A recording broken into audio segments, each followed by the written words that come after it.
పత్రిక.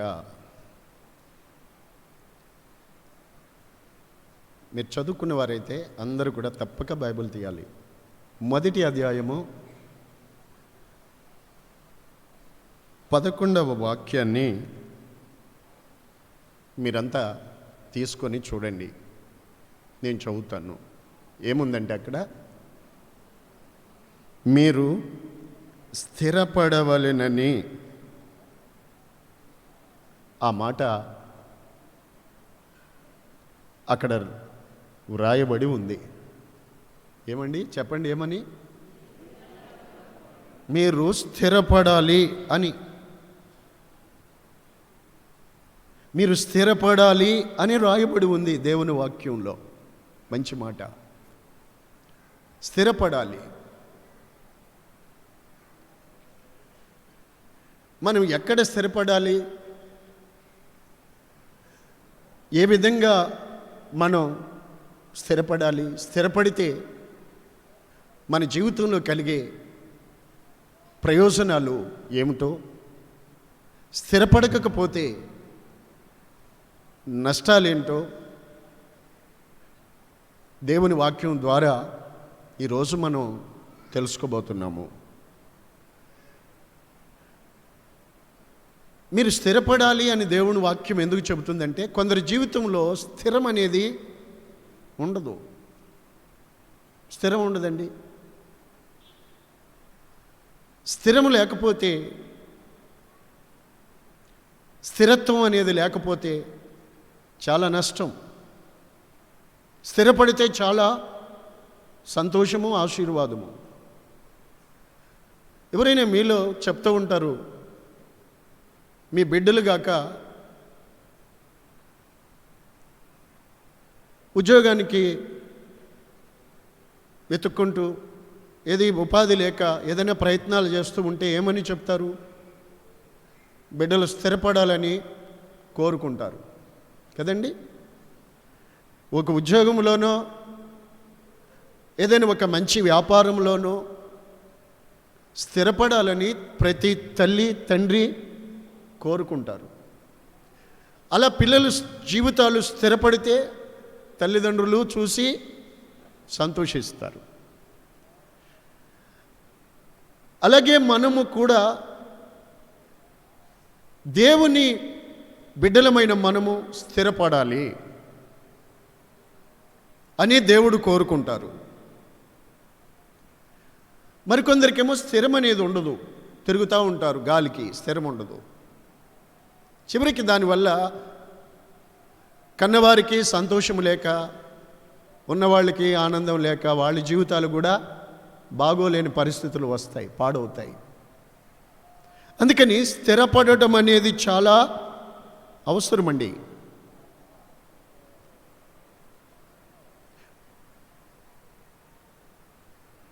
నేను ఒకసారి పెరట్లో ఒక మొక్కను కొని, ఏదో కాయలు కాసేది ఒక మొక్క కొని నాటాను. చాలా కాలం, చాలా రోజులు చూశాను, నెలలు పట్టింది ఇంచుమించుగా. అది ఎక్కడ చిగురు వేసినట్టు కనపడలేదు,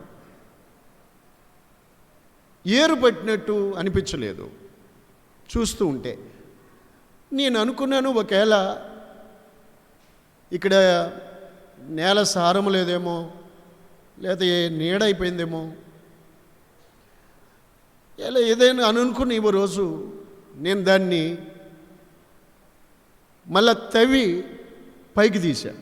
నాకు బాధ అనిపించింది. అప్పుడు ఏమైంది తెలుసండి? అప్పుడు దానికి కొత్త వేర్లు వచ్చి ఉన్నాయి. నేను తప్పు చేశాను. అరే, వెంటనే అనిపించింది, తీకుండా ఉండే ఇంకొద్ది రోజుల్లో మొగ్గలు వచ్చును పైకి, లేత కొమ్మలు వచ్చును, బాగుండును అని. తీసిన తర్వాత బాధ వేసింది. వెంటనే మరో చోట దాన్ని తవ్వి అక్కడో లేత ప్రక్కనో పాతాను. అప్పుడు ఏం జరిగింది తెలుసండి? చచ్చిపోయింది.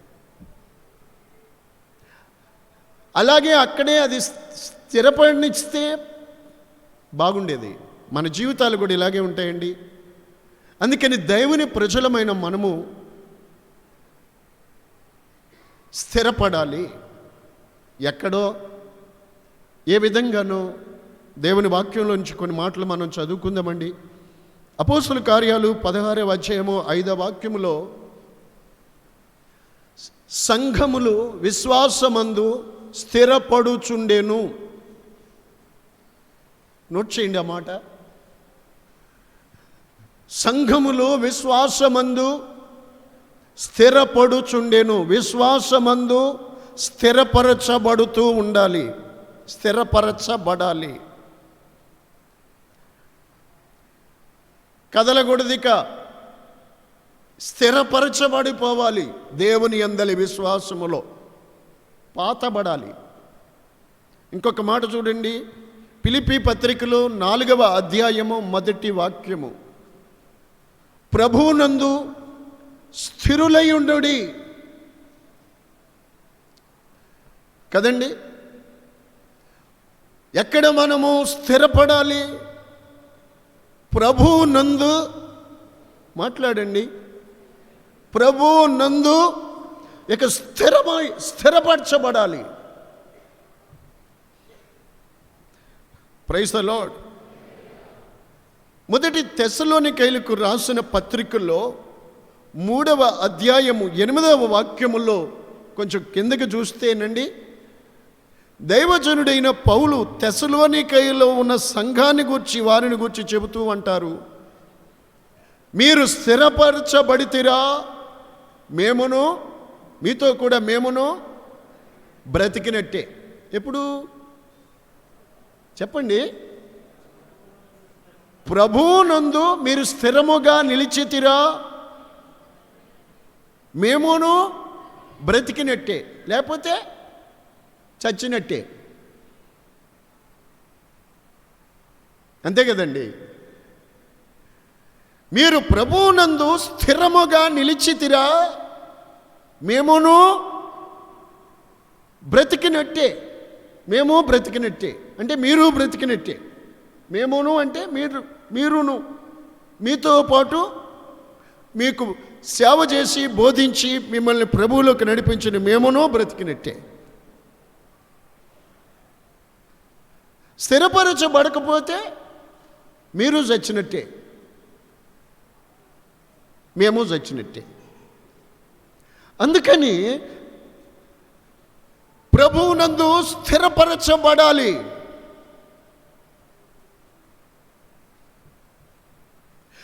విశ్వాసమందు స్థిరపరచబడిపోవాలి.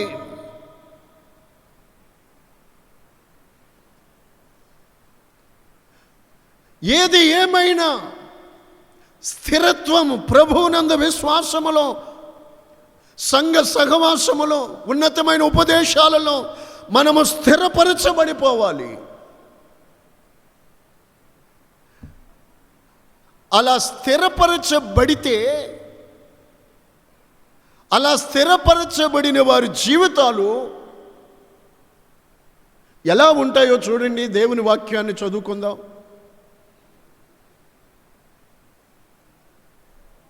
ఒకసారి మీరు 40వ కీర్తనలో 2వ వాక్యాన్ని తీసి చదువుకుందాం రండి. 40వ కీర్తన 2వ వాక్యము,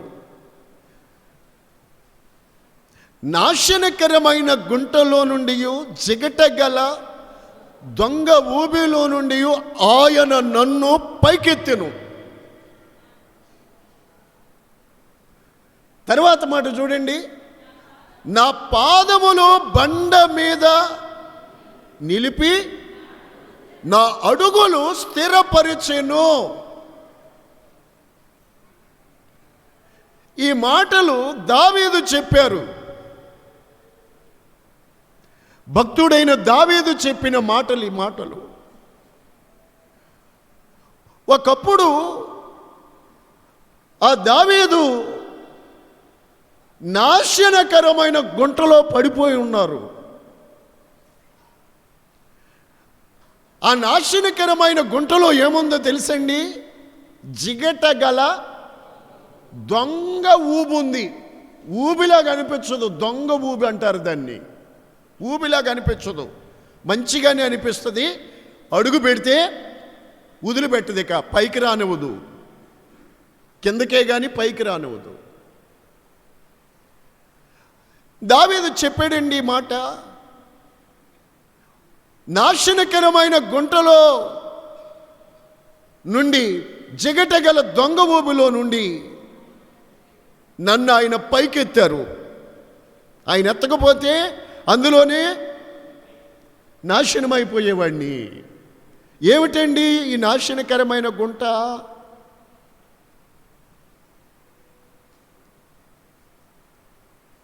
నాశనకరమైన గుంట అని దేనికి ఆ పేరు తెలుసా? ఒక వ్యక్తి లేక ఒకరు, స్త్రీ అయినా పురుషుడైనా, వారు పాపములో పడిపోతే అది వారికి నాశనకరమైన గుంట. అదే వారికి నాశనము కలగజే గుంట, అదే దొంగ ఊబి. ఇంక పైకి ఎలా వస్తారు? రాలేరు. పైకి వద్దామంటే అది వదిలిపెట్టదు, జిగట లాగుతుంది కిందకి. వినండి, అందుకే అంటారు తప్పే కానండి మానలేకపోతున్నాం, తప్పే కానీ తప్పించుకోలేకపోతున్నాం, వదలలేకపోతున్నాం, విడిచిపెట్టలేకపోతున్నాం. ఆరోగ్యం పోతుంది కదా, కుటుంబ పరిస్థితులు, దరిద్రత వెంటాడుతుంది కదా, దిగజారిపోతున్నారు కదా, పరిస్థితులు క్షీణించిపోతున్నారు కదా. తప్పేనండి, తప్పే, కానీ వదలలేదు, రాలేకపోతున్నాం. ఈ రోజున మనం ఆలోచించాలి, అలాంటి నాశనకరమైన జిగటగలిగిన ఊబిలో ఈరోజు ఎంతోమంది కూరుకుపోయి నాశనం అయిపోతున్నారు. అలాంటి గుంటలో నుండే దేవుడు దావీదుని పైకెత్తారు. పైకెత్తి ఏం చేశారు? ఆయన ఆ గుంటలో నుండి పైకి తీసి బండ మీద అతని అడుగులు స్థిరపరిచారు. గుంటలో ఊబుంది, జిగటూబి, బండ మీద అలా దిగిపోయే పరిస్థితే.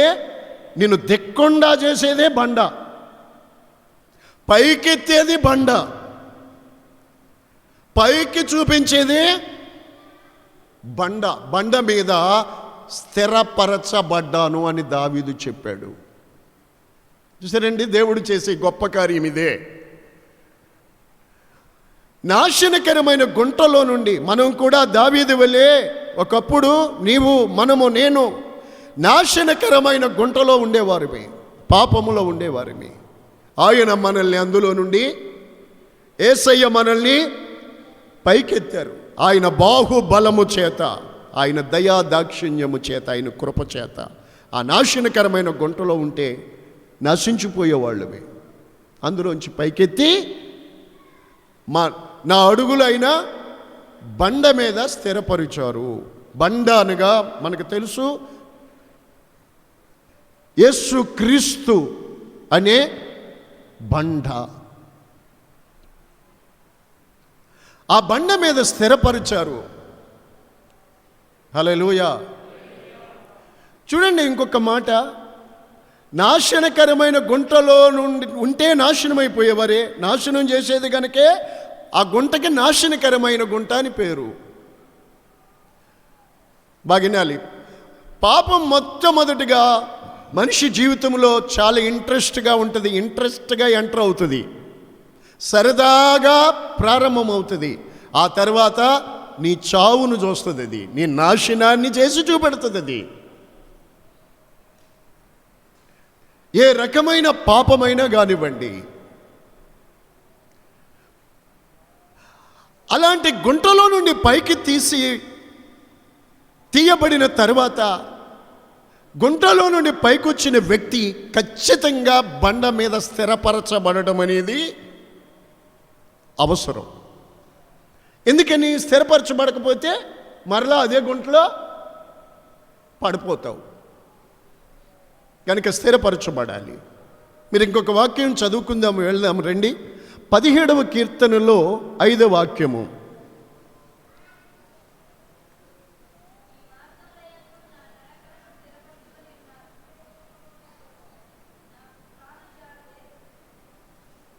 చూడండి, అక్కడ దావీదు చెబుతున్నారు, నీ మార్గముల యందు నా నా నడకలను స్థిరపరుచుకున్నాను.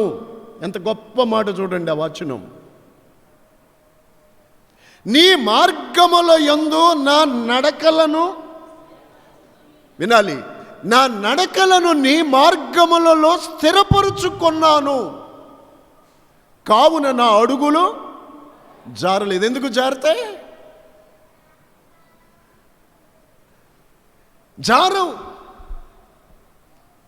దేవునికి మహిమ కలుగునుగాక. నీ అడుగులు, నీ నడవడి దేవుని మార్గాలలో స్థిరపరుచుకోవాలి. నీ నడకలు దేవుని మార్గాలలో స్థిరపరుచుకోవాలి. స్థిరపరుచుకోకపోతే జారిపోతావు. నీ నడకలు దేవుని మార్గాలలో స్థిరపరుచుకుంటే నీ అడుగులు ఎప్పుడూ జారవు. యవనస్తులారా వినండి,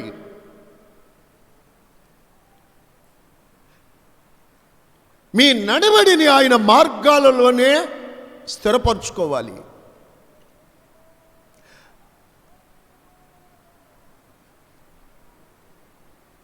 ఇంకొక మాట కూడా దేవుని వాక్యంలో మనం చదువుదాం చూడండి. మన నడవడిని ఎలాగా, మన నడకల్ని దేవుని మార్గాల్లో ఎలా స్థిరపరచుకోవాలో 119వ కీర్తన 133వ వచనం. నీ వాక్యమును బట్టి నా అడుగులు స్థిరపరుచుము, ఏ పాపమో నన్ను ఏలనీయకు. బైబిల్ తీసి చదవండి, చూసుకోండి. నీ మార్గముల యందు నా అడుగులు స్థిరపరుచు. ఈరోజు దేవుని మందిరములు అడుగుపెట్టిన నా సహోదరి సహోదరులారా, ఈ వాక్యము వింటున్న నా దేవుని ప్రజలారా, గమనించండి మాట. ఇది మొదలుకొని మీ జీవితాలలో దేవుని వాక్యమును బట్టి ఆయన మార్గాలలోనే మీ అడుగులు స్థిరపరుచుకొందురుగాక. మీ అడుగులు దేవుని వాక్యమును బట్టి దేవుని మార్గాలలో స్థిరపరుచుకొందురుగాక. ఆయన మార్గాలలోనే దేవుని వాక్యమును బట్టి మీ అడుగులు స్థిరపరుచుకోవాలి ప్రతి ఒక్కరూ.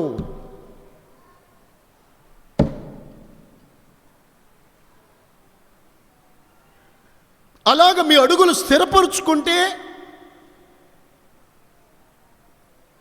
ఇక మీరు జారరు, పడిపోరు. దేవుని వాక్యమును బట్టి మీ అడుగులు స్థిరపరచుకోవాలి. చూడండి, అలా కాని వ్యక్తులు ఏమవుతారంటే దేవునిలో నుండి జారిపోతారు, దేవుని మార్గాల్లో నుండి జారిపోతారు. మరలా నాశనకరమైన ఆ త్రాగుడనే గుంటలోనో, ఈ వ్యభిచారం అనే రొంపులోనో, విగ్రహారాధననే ఆ నాశనములోనో, మరలా ఆ పాపములో పడిపోతారు.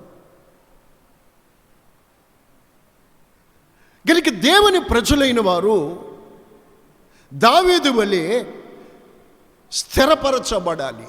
దావీదు కూడా చేసిన ప్రార్థన ఏంటో తెలుసండి? 51వ కీర్తన 10లో ఉంటుంది.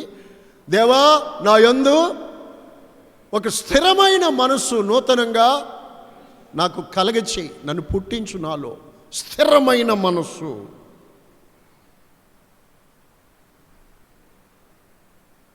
మనస్సు స్థిరపరచబడాలి. ఇంకో చక్కటి మాట మీకు దేవుని వాక్యంలో చూపిస్తాను చూడండి. అలాగే స్థిరపరచబడితే చూడండి, వాక్యమును బట్టి నీ అడుగులు స్థిరపరచుకుంటే నీ అడుగులు ఎప్పుడూ జారవు, ఏ పాపము నిన్ను యాలదు. చాలండి. కొంతమంది జారిపోవడానికి కారణం, కొందరు పాపములో పడి నశించిపోవడానికి కారణం దేవుని వాక్యమును బట్టి వారు అడుగులు స్థిరపరుచుకోకపోవటమే. ఎప్పుడు దేవుని వాక్యాన్ని బట్టి జాగ్రత్తగా చూసుకోవాలి. వాక్యమును బట్టి మీ అడుగులు స్థిరపరుచుకోవాలి, దేవుని మార్గాలలో నుండి తప్పిపోకుండానట్లు. అలాగైతే మీ అడుగులు ఎప్పుడూ జారవు, ఎప్పుడూ మీరు సిగ్గుపడరు.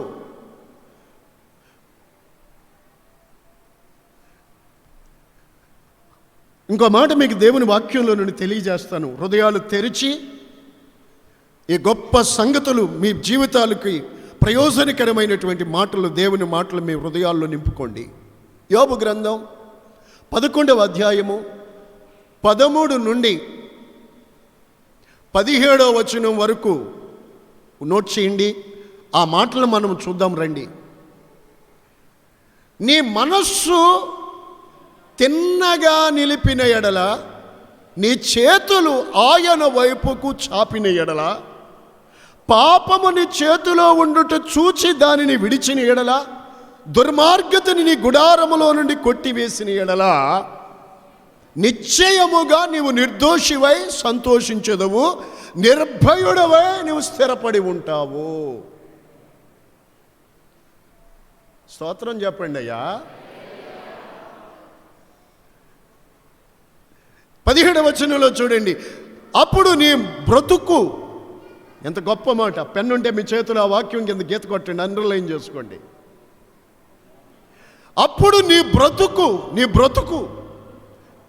అప్పుడు నీ బ్రతుకు మధ్యాహ్న కాల తేజస్సు కంటే అధికముగా ప్రకాశించును. హల్లెలూయా.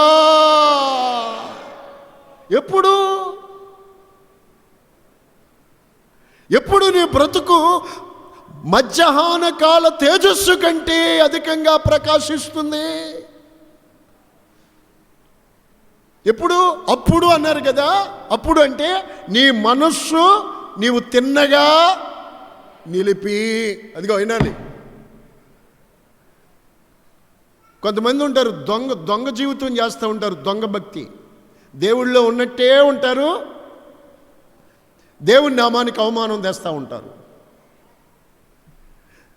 దేవునిని ఎరిగినట్టే ఉంటారు, తమ క్రియల వల్ల దేవునిని ఎరగమన్నట్టు ఉంటారు. వాళ్ళ బ్రతుకులు చీకటితోనూ శాపముతోనూ నిండిపోయే ఉంటాయి. ఎందుకంటే వాళ్ళ మనస్సు దేవుని మీద నిలపరు. నీ మనస్సు దేవుని మీద నిలపాలి. నీ మనస్సు తిన్నగా నిలిపిన ఎడల, మనస్సు దేవుని మీద నిలపాలి. నీ మనస్సు నిలపకపోతే నీ జీవితంలో ఎప్పుడూ స్థిరపడలేవు. ఎంత గొప్ప మాట చూడండి అండి అయ్యా. నీ మనస్సు దేవుని మీద కాకుండా అటు ఇటు తిరుగుతుందనుకో, అటు ఇటు పరిగెడుతుందనుకో, అలాంటి వ్యక్తులు ఎప్పుడూ వాళ్ళ జీవితాలు స్థిరపడవు. డబ్బు మీదకి వెళ్ళినా, లోకం మీదకి వెళ్ళినా, ఏమండి ఇంకా రకరకాలుగా అటు ఇటు మనస్సు పరిగెడుతుంది అనుకోండి, నువ్వు ఎప్పటికీ స్థిరపడవు, మళ్ళా నాశనం అనే గోతులకే వస్తావు. నీ మనస్సు తిన్నగా నిలిపి బైబిల్ చదవండి.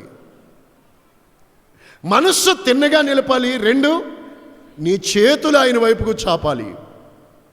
నీ చేతులు ఆయన వైపుకు చాపాలి. మనుషులకు కాదు చేతులు చాపేది. నీ చేతులు ఆయన వైపుకు చాపడం అంటే దాని అర్థం ఏంటంటే, నేను చేతులెత్తుట సాయంకాల నైవేద్యం అర్పించుటతో సమానం అంటారు దావీదు. నీ మనస్సు ఆయన మీద నిలిపి నీ చేతులు ఆయన తట్టు చాపాలి. పాపము నీ చేతిలో ఉండుట చూచి దానిని విడిచిపెట్టాలి. నీ చేతిలో ఏముందో నీకు తెలీదా? అంటే నీ చేతులు ఏముందో నీకు తెలియదంటే దాని అర్థం ఏంటి? నీ చేతులతో లేక నీవేమి చేస్తున్నావో నీకు తెలుసు. అది పాపం అన్న సంగతి కూడా పాపం చేసేవాడికి తెలుసు. అయితే ఏం చేయాలి? నీ బ్రతుకు బాగుపడాలంటే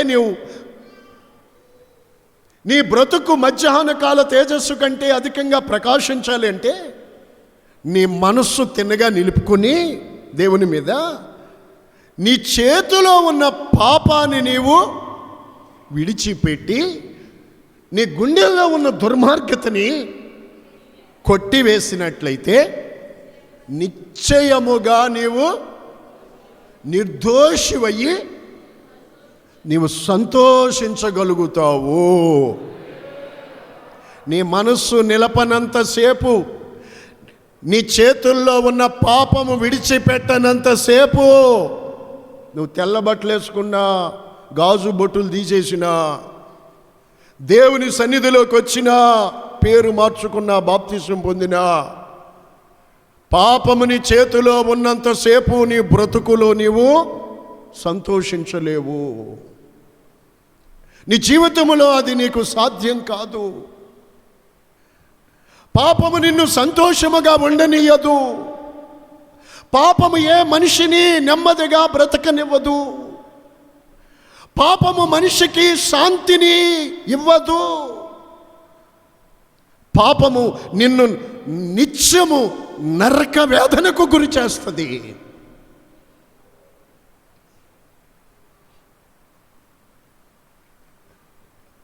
నీవు దానిని విడిచిపెట్టి నీ గుండెల్లో ఉన్న దుర్మార్గతను కొట్టివేసినట్లయితే నిశ్చయముగా నీవు నిర్దోషివై సంతోషిస్తావు.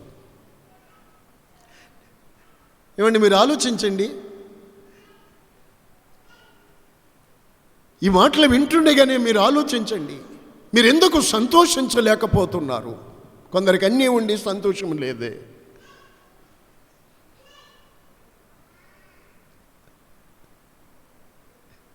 ఎందుకు మీ జీవితం, మీ కుటుంబ వ్యవస్థ దిగజారిపోతుందో ఒకసారి ఆలోచించుకోండి. పైకి నవ్వుతున్నట్టుగానే ఉన్నారు, పైకి బాగున్నట్టే ఉన్నారు, చూసే వాళ్ళకి పైకి భక్తి చేస్తున్నట్టే ఉన్నారు. కానీ ఎందుకు మీ జీవితంలో ఈ చేదైన అనుభవాలు విడిచిపెట్టట్లేదు? మిమ్మల్ని వెంటాడుతున్నాయి.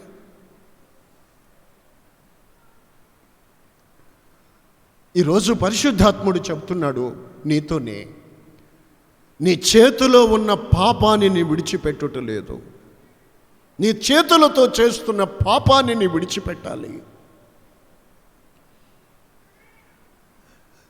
నీ చేతులతో నువ్వు జరిగిస్తున్న పాపాన్ని నీ విడిచిపెట్టాలి. నీ గుండెల్లో ఉన్న దుర్మార్గతన కొట్టివేయాలి. అప్పుడు నీవు నిర్భయుడవై నిర్దోషివై సంతోషిస్తావు. హల్లెలూయా. ఆ సంతోషమే వేరు. దానికి ఈ లోకములో ఉండే సంతోషాలేవి సాటి కావు. అది రక్షణానందం. అన్నీ ఉండి ఆ రక్షణానందాన్ని పోగొట్టుకున్నప్పుడు ఏడ్చాడండి దావీదు. పాపంలో పడిపోయి ఆ సమాధానం, ఆ రక్షణానందం, దేవుళ్ళో ఉండే అనుభవము పోయింది. తను పాపములో పడిపోయినప్పుడు దానికోసం ఏడ్చాడు. దేవా, నీ రక్షణానందం నేను కోల్పోయాను, రక్షణానందాన్ని నాకు మరలా పుట్టించు.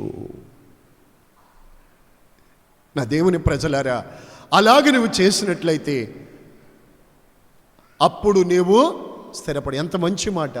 దేవుని వైపుకు మనస్సు నిలపని ఏ మనుషుడు ఎప్పటికీ దేవునిలో, పాపముని చేతిలో ఉన్నంతసేపు నువ్వు దేవుళ్ళో స్థిరపడలేవు. దేవునిలో నిన్ను స్థిరపడలేకుండా చేయునది నీ చేతిలో ఉన్న పాపమే. నేటి వరకు కొందరు జీవితాల్లో ఎన్నిసార్లు వాక్యం వింటున్నా, ఎన్నిసార్లు తెలియచేస్తున్నా, స్థిరపడకపోవడానికి కారణం అదే. ఇంకా మారు మనసు పొందరు, ఇంకా బాప్తిసం పొందరు, ఇంకా సహవాసములో రొట్టె విరిచెట్లో ఇంకా ఓ స్థిరమైనటువంటి జీవితం లేదు. కారణం ఎందుకు స్థిరపడలేదు? నీ మనస్సు నిలపలేకే. నీ మనస్సు నిలపలేకే.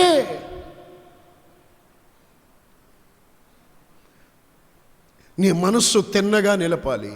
జాగ్రత్తగానండి. మీ వయసు సపోజ్ ఒక ఓన్లీ 10 years అనుకోండి, 10 ఏళ్ళే అనుకోండి, 8 ఏళ్ళే అనుకోండి, లేక 18 ఏళ్ళు అనుకోండి, లేక 80 ఏళ్ళ వయసు అనుకోండి, కానివ్వండి. కానీ ఏ వయసులో ఉన్నా నీవెవరివైనా నీ మనస్సు దేవుని మీద నిలిపితే అప్పుడే నీవు దేవునిలో స్థిరపడతావు. మనస్సు దేవుని మీద లేకుండా నువ్వు ఎక్కడెక్కడో ఉండి నువ్వు దేవునిలో ఎప్పటికీ స్థిరపడలేవు. ఈ రోజున కొందరు జీవితాలు పడిపోవటం, లేవటం, పడిపోవటం, పతనమైపోవడం. ఇందాక నేను చెప్పానే, మొక్క చచ్చిపోయిన సంగతి చెప్పానే, దాన్ని స్థిరంగా ఉండనిస్తే కదా. స్థిరపరచబడాలి.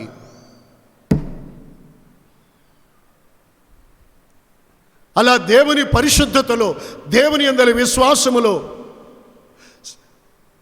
దేవుని ఉన్నతమైన ఉపదేశాలలో నీవు స్థిరపరచబడినప్పుడు, నీ మనసు నిలిపినప్పుడు, అప్పుడు నీ బ్రతుకు అలా ఉండకపోతే అప్పుడు అడుగు, దేవుడు అబద్ధికుడు కాదు. అవునా కాదా? దేవుడు అబద్ధికుడు కాదు.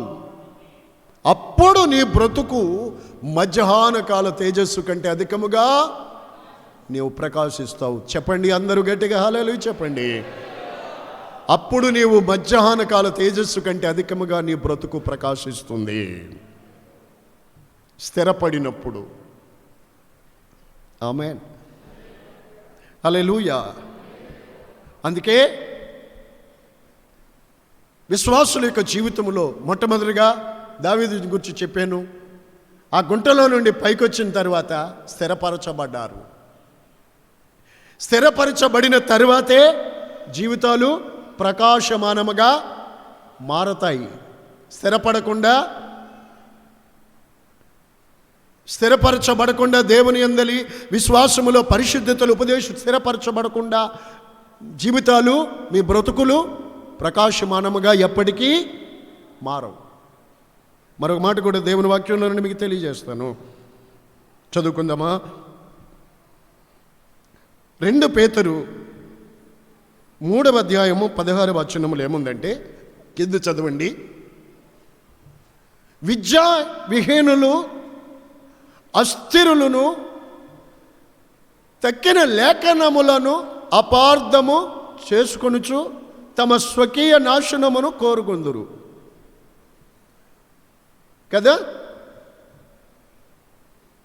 కదండి. ఎవరు?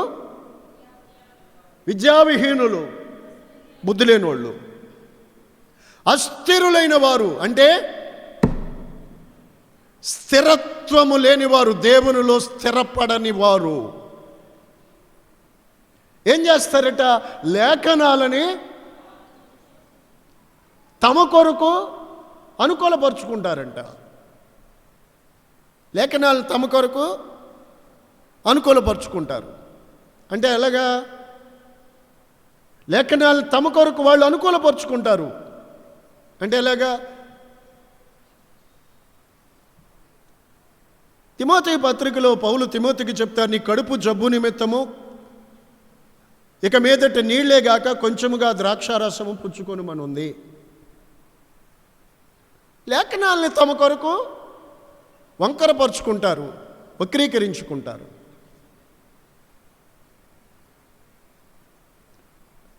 కంటికి కన్ను పంటికి పన్ను అని ఉంది.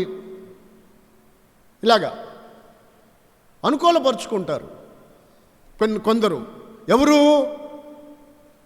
విద్యాహీనులు, అస్థిరులు, స్థిరపరచబడిన వారు. కడికి తమ స్వకీయ నాశనాన్ని తామే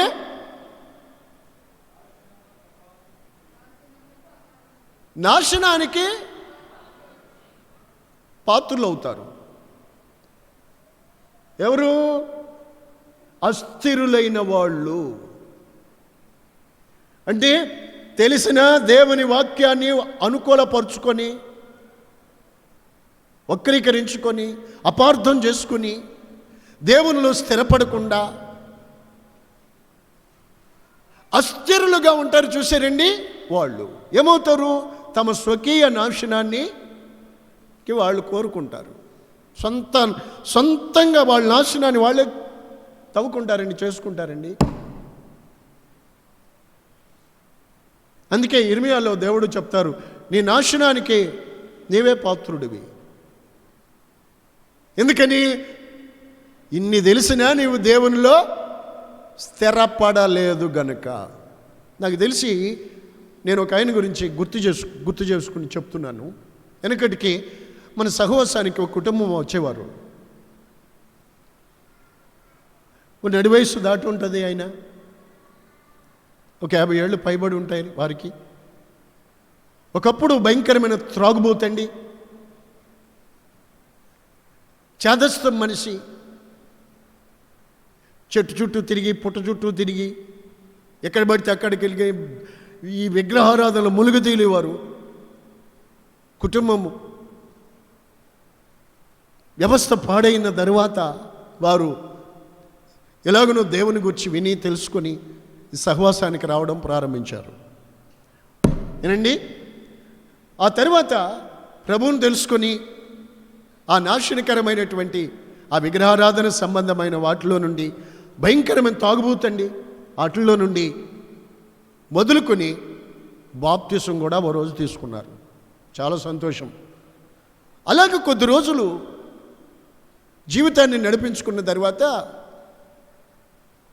మరలా ఏమైందో ఏంటో, అస్థిరులని చెప్పాను కదా, మనస్సు నిలుపుకోకుండా మరలా మొదటి ఆ త్రాగుడికి ఆటలకి బానిస అయిపోయారు.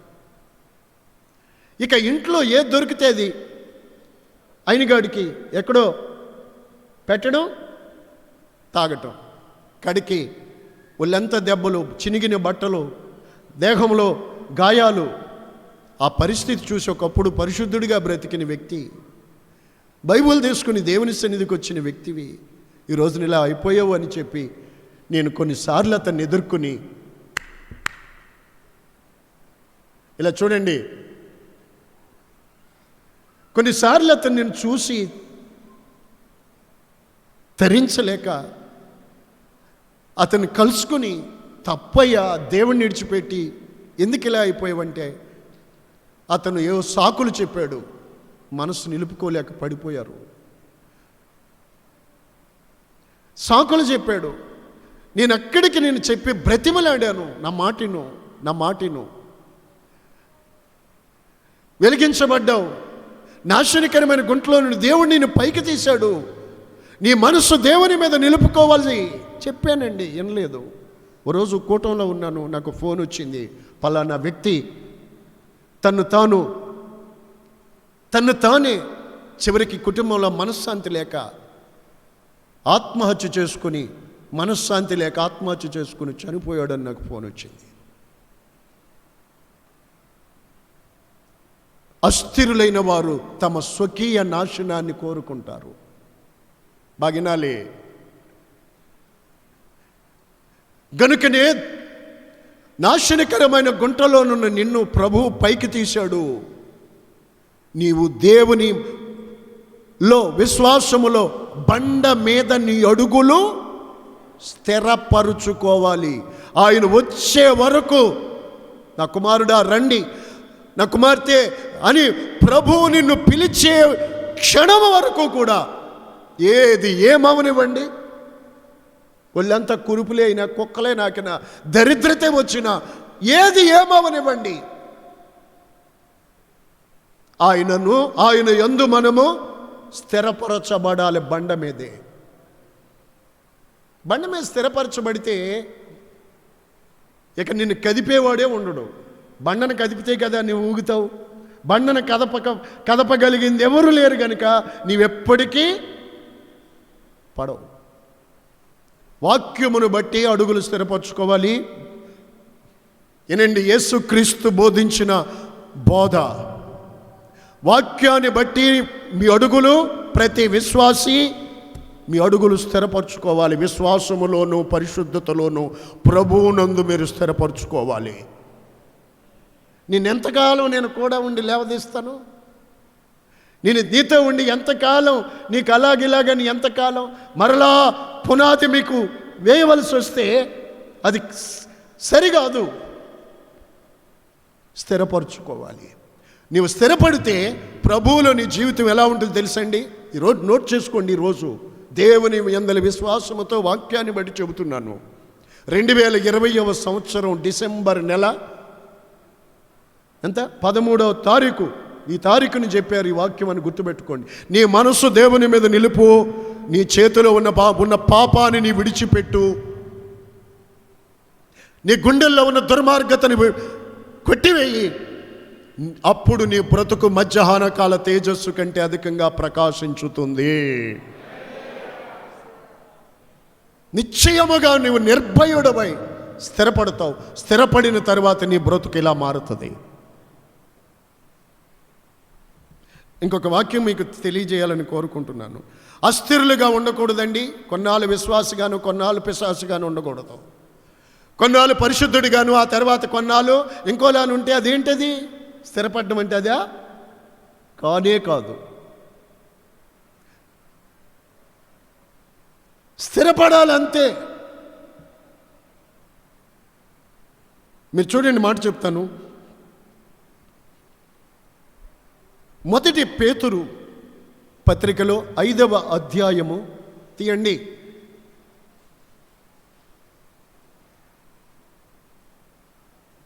8, 9, 10 వచనాల వరకు మీరు చదవచ్చు. బయట ఉన్న వారు కూడా వాక్యం వినాలి. ఇలాగా చూడండి, వారిని కళ్ళు ఎందుకు మోస్తారు? కళ్ళు మోయకూడదు. వాక్యం చెప్తున్నప్పుడు వినాలి.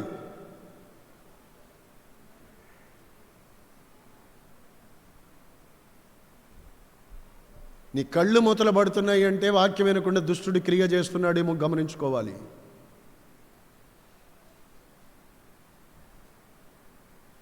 చదవండి, తీసిన వారు ఒకరు.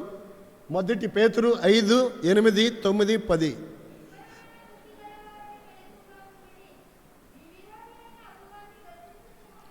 చూడండి, మీ విరోధి అయిన అపవాది గర్జించు సింహం వల్లే ఎవరిని మింగుదురా అని వెతుకుతూ తిరుగుతున్నాడు వాడు. చూసారా?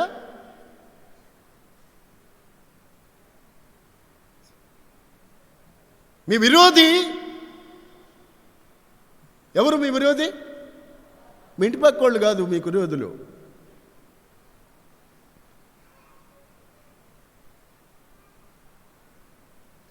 మీ విరోధి అయిన అపవాది గర్జించు సింహంలాగా ఎవరిని మింగుదురా అని వెతుకుతూ తిరుగుతున్నాడు. లోకమందున సహోదరుల్లో ఈ విధమైన శ్రమలే నెరవేరుతున్నాయి విరోధి వల్ల.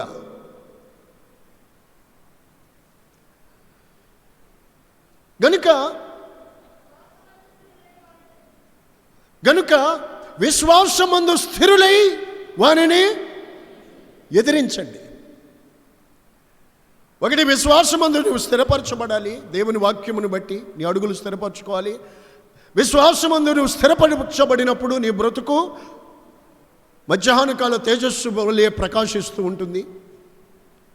ఇంకొక విషయం ఏంటంటే, విరోధి ఎప్పుడు దొరుకుతావా అని సాతానుడు ఎప్పుడు నిన్ను మింగుదనా అని చూస్తూ ఉంటాడు. కనుక విశ్వాసమందు నువ్వు స్థిరపరచబడి వానిని ఎదిరించాలి. అపవాదిని ఎదిరించాలి, కానీ వాడితో జత కట్టకూడదు, లోబడకూడదు. పోయిన వారం మీరు విన్నారు, అపవాదికి చోటు ఇవ్వకూడదు, ఎదిరించాలి. ఎదిరించాలంటే మన దగ్గర ఏముండాలి?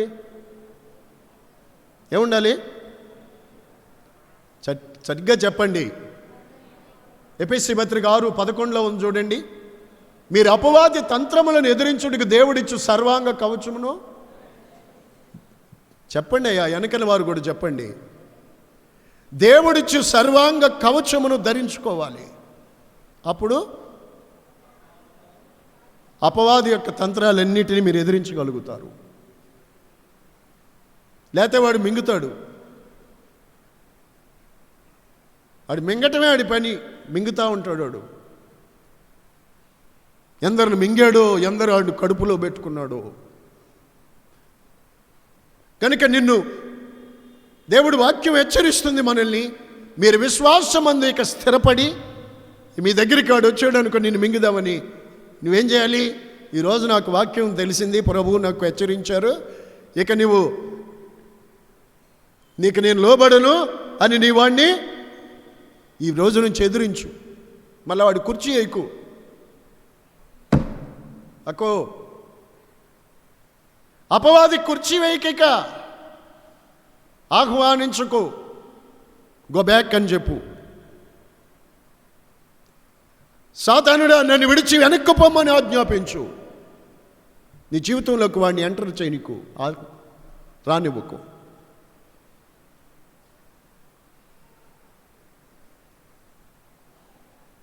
స్తోత్రం. విశ్వాసమందు స్థిరులయ్యవని ఎదిరించండి, సాతానుని ఎదిరించండి.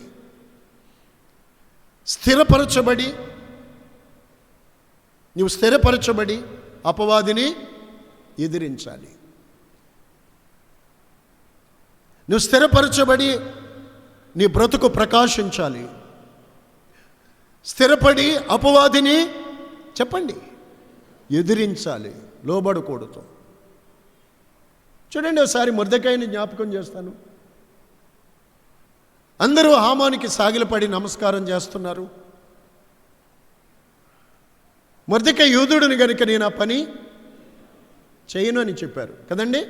ఓకే, అప్పుడు వాళ్ళు ఏమన్నారు? ఎస్తేరు గ్రంథం 3:4 ఉంటుంది, వీని మాటలు స్థిరపడునో లేదో చూద్దాం అనుకొని హామానుకు ఆ సంగతి తెలియజెప్పారు. కొండేలు చెప్పేవాళ్ళు ఉంటారు కదా, ఇక్కడికి తీసుకెళ్ళి వాళ్ళకి తీసుకెళ్ళి ఇతరులకి చెప్పి బాధలు కలిగిస్తూ ఉంటారు. అది ఎంత బాధ అయిందంటుందండి. ఇతను అన్నాడు, వాళ్ళు అడిగారు, మేమందరం హామానుకి సాగిలపడి నమస్కారం చేస్తున్నాం కదయ్యా, నువ్వు రాజకుమారం దగ్గరే ఉంటున్నావు కదా, మరి ఎందుకు నీవు రాజాజ్ఞానుసారంగా నీవు సాగిలపడి నమస్కారం చేయట్లేదు? అతను ప్రధానమంత్రి కదా అన్నారు. అందుకో మాట చెప్పాడండి మొర్దెకాయి, నేను యూదుడును గనుక, చెప్పండి, నేను యూదుడును గనుక ఆ పని నేను చేయను, ఆ పని నేను చేయను.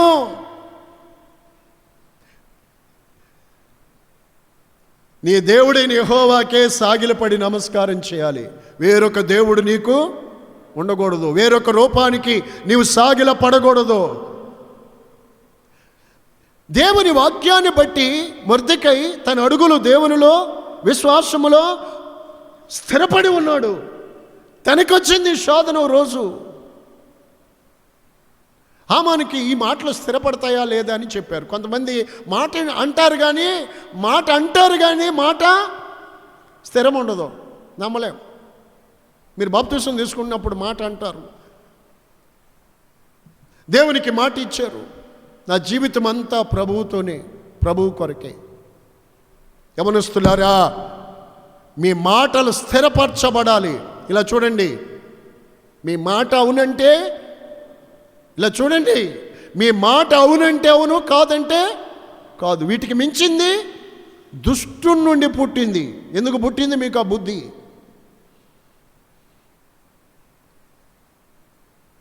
మీ మాట అవునంటే అవును, కాదంటే కాదు, అంతే. నేను ఆ పని చేయను అన్నాడు, అంతే. నేను యూదుండి, నేను ఆ పని చేయను. మీరు చేస్తే చేస్తారు, మీకు ఏదైనా చేస్తారు మీరు. నేను చేయను అన్నాడు. అసలు ఈ సంగతి ఎలా ఉంటుందని ఆమానికి చెప్పారు వీళ్ళు వెళ్ళి. ఆమాను వచ్చాడు, చేయలేదు, సాగిలపడి నమస్కారం చేయలేదు. అప్పుడు ఆడు అనుకున్నాడు, నిన్ను చంపడం అయితే చాలా తేలిక, నీ వంశమునే మొత్తం లేకుండా నిర్మూలన చేస్తానని అనుకుని దేవుని బిడ్డలకు విరోధంగా ఓ చట్టం చేశాడు. తన ఇంటి ముంగటి మురుకొయ్యి బాతిచ్చి ఈ మొర్దెకాయిని తీసుకెళ్ళి అక్కడ ఏలాడు కట్టుకుని ఇంట్రెస్ట్గా చూద్దామని అనుకున్నాడు. తన 10 మంది పిల్లలు, తన భార్య కలిసి. ఏమైందో తెలుసండి, దేవుని బిడ్డలకు విరోధంగా ఆలోచన చేస్తేనో విశ్వాసమందు స్థిరపరచబడి ఉన్నాడు, కానీ మాట మార్చి హామాను వచ్చినప్పుడు ఒక మాట, హామాను కనబడినప్పుడు ఒక మాట, ఇతరుల దగ్గర ఒక మాట మాట్లాడలేదు. హామాను వచ్చినప్పుడు కూడా అలాగే, అంతేనండి, స్థిరపరచబడ్డాడు. చేయను అన్నాడు, దేవునికి తప్ప. అదండి, హల్లెలూయా. నా దేవుని బిడ్డలారా, దేవుడు అతని జీవితాన్ని మహిమకరముగా మార్చాడు. హామాను అతని 10 మంది పిల్లలు అక్కడే ఉరితీయబడ్డారు. హామాను ఇల్లు మొర్దెకైకి ఇచ్చారు, హామాను పదవి మొర్దెకైకి ఇచ్చారు. నీవు దేవునిలో స్థిరపరచబడి ఉండాలి, నీ మాట స్థిరపరచబడాలి. ఆలోచించుకోండి, ఎక్కడెక్కడ ఎన్నిసార్లు ఏ ఏ విధాలుగా మీరు మాట అనుకున్నారో. పాత నిబంధనలు ఇంకొక ఆయన ఉంటాడు, యొఫ్తా. నేను యెహోవాకు మాట ఇచ్చానమ్మా. ఏమని మాట ఇచ్చావు నాన్నగారు?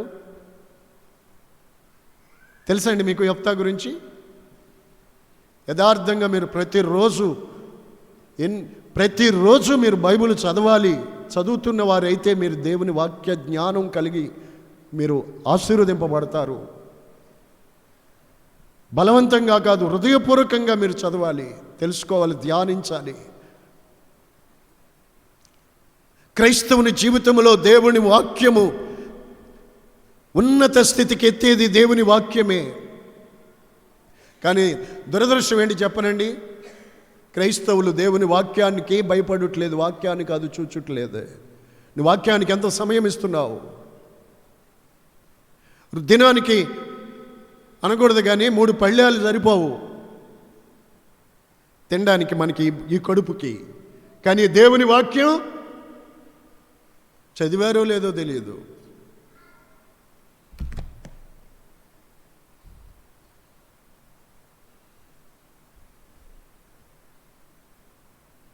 నా దేవుని బిడ్డలారా, సమయం గతించిపోతుంది.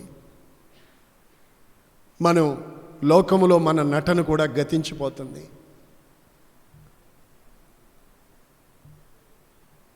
అందుకు మీ తల మీద వెంట్రుకలే సాక్ష్యం. రంగేశని అంటారేమో, 3 రోజుల తర్వాత మళ్ళా ఇవి చెప్తాయి, నిజం చెబుతాయి.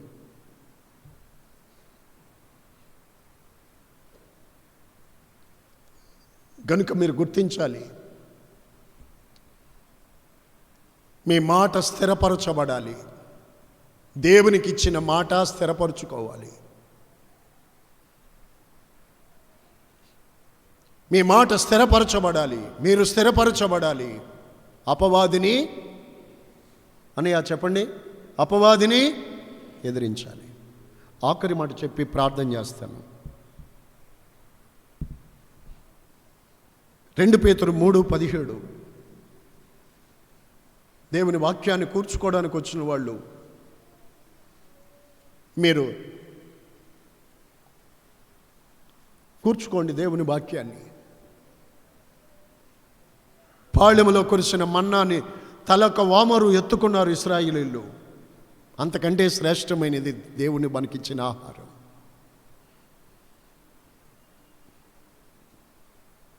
చదవండి ఆ మాట. ప్రియులారా, మీరు ఈ సంగతులన్నీ పోనీ ముందుగా కాకపోతే ఈరోజే తెలుసుకున్నారు. గనుక మీరు నీతి విరోధుల తప్పు బోధల నుండి తొలగింపబడి మీకు కలిగిన స్థిర మనస్సును విడిచి పడిపోకుండా కాచుకొని ఉండండి. ఇంకా చాలు. అది ఇందాక మీరు చదివారు చూసారా, 1 పేతురు 5:8 చదివారు. తర్వాత 9:10 ఉంటుంది. ఏమని అంటే 10లో కూడా కొంచెము కాలం మీరు శ్రమపడిన పిమ్మట తానే మిమ్మల్ని స్థిరపరిచి బలపరుచును. తానే మిమ్మల్ని పూర్ణులుగా చేయును, స్థిరపరిచి బలపరుచును. అందుకని చివరిగా మీకు కలిగినటువంటి స్థిర మనస్సుని విడిచి పడిపోకుండా అందరూ కాచుకోవాలి. ఒక్కసారి మీరు విన్న వాక్యం 4 మాటల్లో మీరు చెప్పండి. 1, మీరు స్థిరులై ఉండుడి. అందరూ చెప్పండి, స్థిరులై ఉండుడి. ఎక్కడ? బండ మీద. నాశనకరమైన గోతులో ఉండేవాళ్ళం, దేవుడు పైకి తీశాడు. ఇక బండ మీదే స్థిరపడి ఉండాలి. స్థిరపడి ఉండాలి. దేని మూలంగా మనము మన అడుగులు స్థిరపరచుకోవాలి? దేవుని వాక్యమును బట్టి నా నడకలు స్థిరపరచుకున్నాను. వాక్యాన్ని బట్టి నీ అడుగులు నీవు స్థిరపరచుకోవాలి. అప్పుడు నీ అడుగులు జారవు. ఓకే. 2, మీ మనస్సు ఏమండి, మీ మనస్సు తిన్నగా దేవుని మీద నిలపాలి. నిలిపి నీ చేతిలో ఉందే పాపం, ఆ పాపాన్నిక విడిచిపెట్టి నీ గుండెల్లో ఉన్న దుర్మార్గతను కొట్టివేస్తే నీవు నిశ్చయముగా నిర్భయుడవై స్థిరపడతావు. ఇక ఈ రోజు నుండి నీవు స్థిరపడతావు. స్థిరపడతావు. నీ మనసు దేవుని మీద నిలిపినప్పుడు స్థిరపడతావు. నీ పాపము నీ చేతిలో విడిచిపెట్టినంతసేపు స్థిరపడవు. స్థిరపడినంతసేపు నీ జీవితంలో ప్రకాశించలేవు. ఓకే. స్థిరపడాలి. Praise the lord. ప్రతి విశ్వాసి దేవుని వాక్యాన్ని బట్టి జాగ్రత్తగా అడుగులు స్థిరపరచుకోవాలి. అప్పుడు మీరు జారరు. జారితే పడతారు, పడితే పక్కోళ్ళు నవ్వుతారు. అయిపోయింది అయిపోయింది అయిపోయింది అయిపోయింది భక్తి, నవ్వుతారు. దేవుడు చెయ్యి విడిచాడని అంటారు కానీ నీ చేతిలో ఉన్న పాపాన్ని విడిచిపెట్టలేదు, అందుకు పడ్డావని అనుకోరు. దేవుని నామం దూషించబడ్డానికి కారణం కాకూడదు. మనం జాగ్రత్త పడండి. ఓకే. 3వది, మీరు స్థిరపడి అపవాదిని ఎదిరించండి. ఓకే. 4th వన్, మీకు కలిగిన స్థిర మనసుని విడిచి పడిపోకుండా కాచుకోండి. తన నిత్య మహిమకు మిమ్మల్ని పిలిచిన సర్వకృపానిధి అయిన దేవుడు, 1 పేతురు 5:10, తన నిత్య మహిమకు మిమ్మల్ని పిలిచిన సర్వకృపానిధి యగు దేవుడు. నిత్య మహిమకు మనల్ని పిలిచాడే ఆ సర్వకృపానిధి యగు దేవుడు మనకు, నీవు స్థిరపరచబడి ఉన్న నీకు ఆ నిత్య మహిమలు నీకు అనుగ్రహించుతాడు. తానే మిమ్మల్ని స్థిరపరిచి బలపరుస్తాడు. అట్టి కృప దేవుడు మీకు అందరికి అనుగ్రహించునుగాక. అందరూ చెప్పండి ఆమేన్ అని చెప్పండి. ఇక స్థిరపడలేని స్థితి మీరు ఉండకూడదు. చూడండి, కొన్ని కుండీలు పెడతారే స్టేజుల మీద, వేదికల మీద మొక్కల్ని కుండీల్లో తెచ్చి పెడతా ఉంటారు కదండి. ఆ మొక్కలు ఎప్పటికీ ఎదిగి కాయలు కాసి వృద్ధి చెందినట్టు ఉండవు. కారణం ఏంటంటే ఈ రోజున రామేశ్వరాన్ని పెడతారు, అట్లనే రేపు సగినేటిపల్లిలో పెడతారు, ఎల్లుండి అంతర్వేదిలో పెడతారు అట్లని. ఎందుకంటే వాటితో మొక్కలు ఎక్కడో స్థిరపడ్డాయి అనుకోండి, అవి పిల్లలను కానీ కొమ్మలు వేసి పువ్వులేసి ఫలిస్తాయి. ఈ స్థిరం లేని ఇలా తిరుగుతా తిరుగుతా తిరుగుతా గ్రహాలు తిరిగినట్టు తిరుగుతూ ఉంటాయండి. కాసేపు రామేశ్వరమా, కాసేపు సగినేటిపల్లి, కాసేపు ఏదో తిప్ప. ఏ తిప్ప? బీపు తిప్ప, ఏదో తిప్ప. ఈ తిప్పల మీద తిరుగుతూ ఉంటాయి, తిప్పలు పడతానే ఉంటాయి. కాడకే స్వనాశనాన్ని, ఈ అస్థిరత వల్ల నాశనమే తప్ప నిత్య మహిమలోకి చేర్చబడవు. కడికి ఈ బాగుందని చెప్పి పచ్చదనం ఉందని చెప్పి తిప్పుతారు, తిప్పేవాళ్ళు. ఆ తర్వాత ఈ పచ్చదనం అంతా వంగిపోయాక చూసేస్తారు. అది మరి మీ జీవితాలు. అందుకే ఈరోజు ఈ చివరి దినాలలో ఉన్న మనకు దేవుడు చెప్తున్నారు, మీరు స్థిరపడాలి. అందరూ లేచి నిలబడండి, ప్రార్థన చేసుకుందాం అందరం.